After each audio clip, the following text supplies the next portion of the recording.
a good Cathaoirleach. Minister, I wish to begin by wishing you well in your role and every success. It's a very challenging portfolio, I'm sure, but no doubt you'll be very successful and effective, and I look forward to engaging with you in a constructive manner and hopefully finding some solutions for some of our ongoing problems. So I wish you well there. I will be brief in this. The estimates we are being presented with here indicate staggering levels of funding that is going into the Department of Health and the management of the HSE. And this is of huge concern to many people, including myself. I'm just wondering, can this be looked at?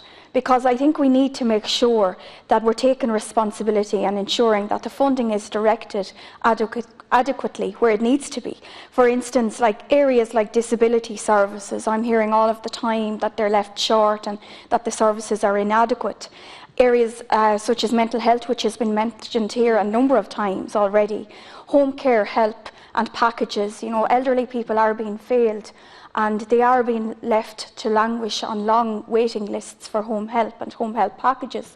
And then in relation to speech and language therapy and occupational therapy, we have children with special needs waiting unacceptable periods of time, and that affects their well-being and indeed their educational attainments. And I know I attended a meeting of an organisation called Laois Offaly Families for Autism before the election, and I gave a pledge to those people there that I would continue to raise this issue on the floor of the Dáil as a TD for Laois Offaly. Many parents, it's distressing to hear what they have to go through and indeed the fight that they have with the system in terms of getting basic services for their children. And I just feel, Minister, that maybe if a different approach was adopted, we have a serious ongoing problem in Laois Offaly. But maybe if areas or regions where there isn't a problem, if the therapists could be brought from those regions into the regions where the backlog is, and indeed ongoing recruitment of therapists, just to make sure that we are ready for when there's an urgent need. And at this time, I can assure you there's a very long waiting list in Laois Offaly that badly needs to be tackled. And I've no doubt that you will try to do that. Since its post-crisis low in 2015, gross voted spending on healthcare has risen by almost 5 billion. And that's where the concern lies with many people, that we're just not seeing value for money, we're just not seeing the services. And I believe that a change in terms of approach is needed to ensure that we are seeing value for money and indeed adequate services in all of those areas I just mentioned.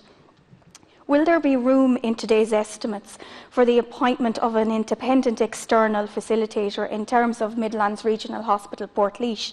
I know that this hospital has been left in limbo for so long now, and it has been raised on the floor many, many times. I know I've raised it since I became a TD for Laois Offaly. And the hospital is, because of the uncertainty, they're unable to develop and expand other services to the extent that they would like to. And also recruitment of specialist staff is posing very difficult for them.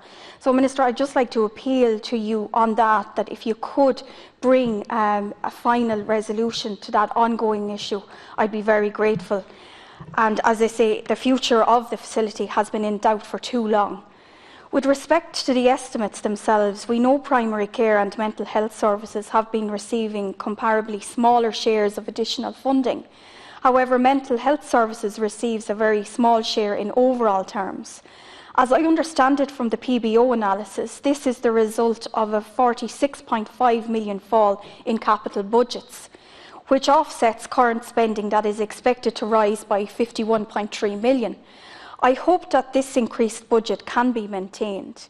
There is simply no point in rolling out mental health strategies if the funding is not there to make the ambitions a reality, because I just feel people have been let down for so long now, and that the gap in our services in terms of mental health has been filled by many voluntary organisations who've done fantastic work. We have Men's Sheds, we have Jigsaw, we have many GA clubs now who are embracing this issue and helping every way they can, but we need more, and I think we need more. Talk to Éireann, so very, very urgently. And I will conclude by stating that in regard to the attendance at masses and other church services. I would just appeal to you to make sure that a common sense approach is exercised. I've been contacted. I can't, you know, I've been contacted so often about this issue over the last few weeks, and I have to agree, it is unfair. Unfair restrictions are imposed that we don't see in any other sector, and I'd just like you, Minister, to make sure that there's a common sense approach and that parishes are allowed to make the decisions for themselves. Go and talk to